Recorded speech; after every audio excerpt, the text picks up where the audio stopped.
अध्याय प्रारंभ गर्दैछु र इसमें 12 के साथ हिरण्याक्ष का युद्ध के विषय में हम श्रवण करते हैं। जिमी हिरण्याक्ष 12 को भयो घोर संग्राम।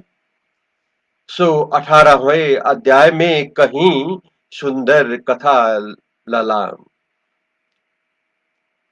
मैत्रेय जी बोले, हे विदुर जी, इस प्रकार से वरुण का वचन सुनकर महाअभिमानी हिरण्याक्ष वरुण के कहने को कुछ नहीं समझकर जब वरुण लोक से निकला, सो ही सामने से नारद जी आते देखे।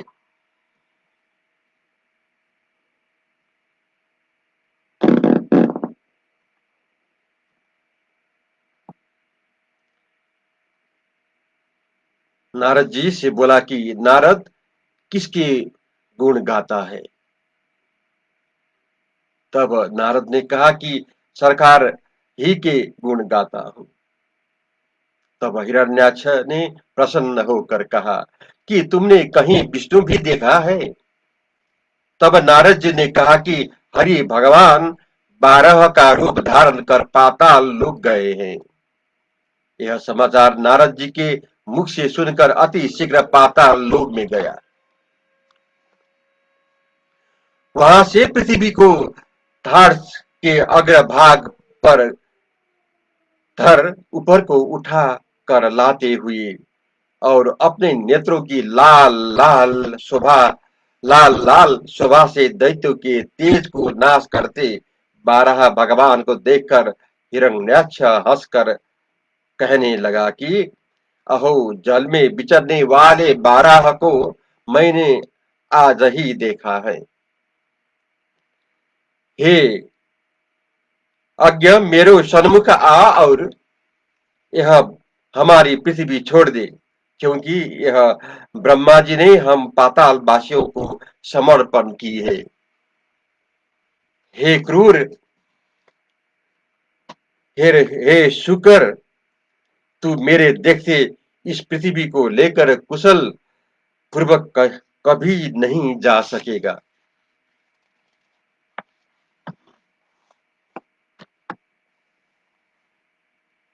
तू हम लोग के मारने को पैदा हुआ है और माया से दैत्य को संहार करता है। हे मूर्ख, केवल तेरा बल योग माया ही है, सो थोड़ा बल वाले तुझको मारकर मैं अपने बंधुओं का शोक दूर करूंगा। तू जब मर जाएगा जब तब तुझको भेंट देने वाले ऋषि और देवता लोग स्वयं ही निर्मूल होकर नाश हो जाएंगे। शत्रु के दुर्वचन रूप वाले से व्यथित शरीर युक्त हुए श्री बाराह जी दाढ़ के अग्रभाग पर धरी हुई पृथ्वी को भयभीत देखकर जल से बाहर निकले। जैसे ग्रह से पीड़ित भया हाथी हथेली सहित निकलता है, तब स्वर्ण के रंग के समान केश वाला महाविकराल दाढ़ और वज्र समान शब्द वाला विकट रूप हिरण्याक्ष श्री बाराह जी के पीछे दौड़ा, जैसे गजराज के पीछे मगर दौड़ता है, और बहुत से दुर्वचन कहने लगा। बाराह जी ने जल पर पृथ्वी को रखकर उसको अपनी आधार रूप शक्ति से स्थित किया, जिसे फिर जल में डूब न जावे। श्री भगवान बोले कि हे हिरण्याक्ष, तू सत्य कहता है। वनवासी बाराह हम ही है, परंतु तुझ सरीखे कुत्तों को ढूंढते फिरते हैं। हे अबर्ध, जो मृत्यु रूप फांसी के बंधन से बंधे हुए हैं, तुझ सरीखे उन जीवों को बकवाद पर हम ध्यान नहीं देते हैं। इस प्रकार जब बारह भगवान ने उसका अनादर किया और क्रोध में आकर बहुत कुछ ठट्टा किया, तब दानवपति हिरण्याक्ष बड़े क्रोध में भर गया। गहरी श्वास भरकर गवा लेके शीघ्र बाराह जी पर धाय और निकट पहुंचकर उस गधा से भगवान का प्रहार किया। शत्रु की चलाई हुई और छाती पर आती हुई गधा के वेग को देखकर बाराह जी तिरछे होकर ऐसे बच गए कि जैसे योगी जन काल से बच जाते हैं। तब वह असुर फिर अपनी दूसरी गदा को लेकर बारंबार घुमाने लगा। उसे देख भगवान उसके सन्मुख दौड़े। तदंतर प्रभु ने शत्रु की दाहिनी भुआ पर गदा चलाई। उस चतुर दैत्य ने उसी गदा पर अपनी गदा फेंक कर मारी। ऐसे दोनों भारी भारी गदाओं से परस्पर घोर युद्ध करते थे। उन दोनों के घाव हो गए। उन घावों में रुधिर की धारा निकलती थी। उसकी गंध से अधिकतर क्रोध बढ़ जाता था। उसी से वे नए नए गदा युद्ध के पेच बना बना कर जो पृथ्वी के अर्ध युद्ध करते थे, वह युद्ध ऐसे प्रतीत होता था कि मानव गौ के अर्थ को बैल युद्ध कर रहे हैं। उस द्वेष भाव वाले योद्धाओं का युद्ध देखने को वहां ऋषियों को साथ लिए ब्रह्मा जी आए। दैत्य को देखकर और उसको महापराक्रमी जानकर ब्रह्मा जी ने आदि 12 नारायण से कहा, हे श्रोतम, इस बड़े गर्भ वाले मायावी दैत्य से बालक की नाई सांप की पूंछ पकड़ पकड़ कर मत खेल करो। विषधर सांप का खिलाना अच्छा नहीं होता है। यह दारुण असुर जब तक संध्या समय को पाकर बढ़ जाए, उससे पहले ही इस दुष्ट का नाश हो जावे तो अच्छा है।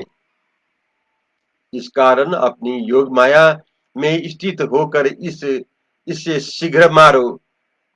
इस समय अभिजीत नाम युग इसके नाश करने वाला एक मुहूर्त भर का भर का आ गया है।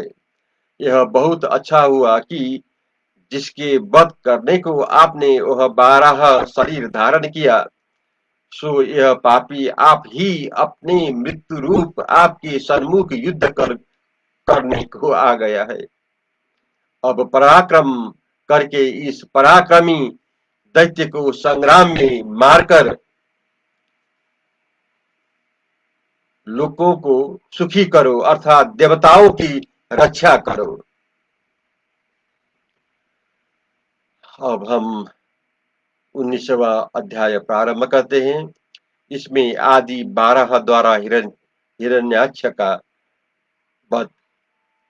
वध किनो हिरण्याक्ष के जेहि प्रकार 12, 19वें अध्याय सोई कही सहित उत्साह। श्री मैत्रेयी जी बोले, ब्रह्मा जी का कपट रहित वचन सुनकर मुस्कुराते हुए 12 भगवान ने कटाक्ष से ब्रह्मा जी के कथन को अंगीकार किया। तदंतर अपने सन्मुख उस शत्रु को निर्भय विचरते देखकर उनके समीप जाके उछलकर शीघ्र उसकी ठोड़ी में एक गदा मारी। तब दैत्य ने अपनी गदा से भगवान की गदा पर प्रहार किया, जिसके कारण भगवान की गदा घूमकर भगवान के हाथ से गिर गई। हिरण्याक्ष को उस समय प्रहार करने की अवकाश भी मिल गया था, परंतु भगवान को शस्त्र रहित देख संग्राम का धर्म मान शस्त्र नहीं चलाया। भगवान के हाथों से गदा गिर जाने पर देवता लोग शंकायमान हो हाहाकार करने लगे। तब प्रभु ने उस दैत्य के धर्म को प्रणाम करके सुदर्शन चक्र का स्मरण किया। हरि भगवान को चक्र लिए हुए अपने सन्मुख खड़े देखकर क्रोध से क्षुभित दैत्य रोष करके अपने होठों को चबाने लगा। फिर जलती हुई प्रलयाग्नि के समान 3 शिखा वाले त्रिशूल को उस दैत्य ने यज्ञ रूप 12 भगवान के मारने के लिए हाथ में लिया। उस त्रिशूल को आता देख भगवान 12 ने अपने तीक्ष्ण धार वाले सुदर्शन चक्र से उसे खंड खंड कर दिया। तब अपने आप को निरायुध जान भगवान के विशाल वक्षस्थल में मुष्टि का प्रहार कर असुर अंतर्ध्यान हो गया। उसका मुक्का के लगने से भगवान का शरीर किंचित मात्र भी कंपायमान नहीं हुआ। अनंत माया के ईश्वर भगवान के ऊपर उस असुर ने अनेक प्रकार की माया प्रकट की। प्रथम ही तो बड़े प्रचंड वायु की चलने से धूलि ऐसे उड़ी कि चारों ओर घोर अंधकार फैल गया।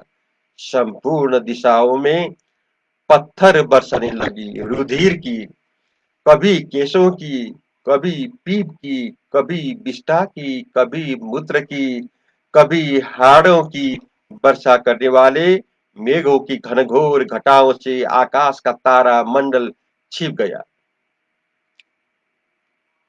कभी नाना प्रकार के अस्त्रों के चारों ओर पड़े हुए अनेक ऊंचे पर्वत देख पड़ते थे।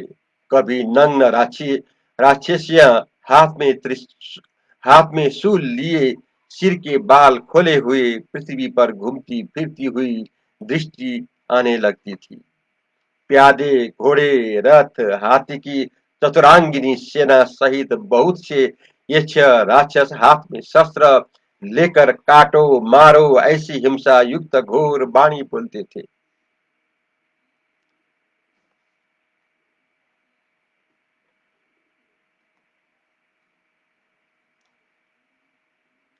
माया के नाश करने को यज्ञ रूप 12 भगवान ने अपने सुदर्शनास्त्र का प्रयोग किया। उस समय दीति के हृदय में अचानक पीड़ा उत्पन्न हुई। कश्यप जी के वचन को दीति ने स्मरण करके जाना कि आज हरि भगवान के हाथ से हमारा पुत्र हिरण्याक्ष मारा जाएगा। जब उस दैत्य की आसुरी माया सब नष्ट हो गई, तब फिर भगवान के पास जाकर उनको अपनी दोनों भुजाओं में लेकर भिड़ने लगा, परंतु भगवान ने ऐसी माया की उसको बाहर ही स्थित भी देख पड़े। फिर वह दैत्य भगवान के हृदय में वज्र समान घुसे से ताड़ना करने लगा। यह देखकर भगवान ने उसकी कनपट्टी पर हाथ से ऐसे थप्पड़ मारा जैसे इंद्र ने वृक्षासुर के मारा था। उस थप्पड़ के लगते ही दैत्य का शरीर चक्कर आने लगा। दोनों नेत्र बाहर निकल आए, हाथ पांव फैल गए, केस बिखर गए और वह ऐसा गिरा कि मानो वायु ने किसी वृक्ष राज को उखाड़ गिराया है।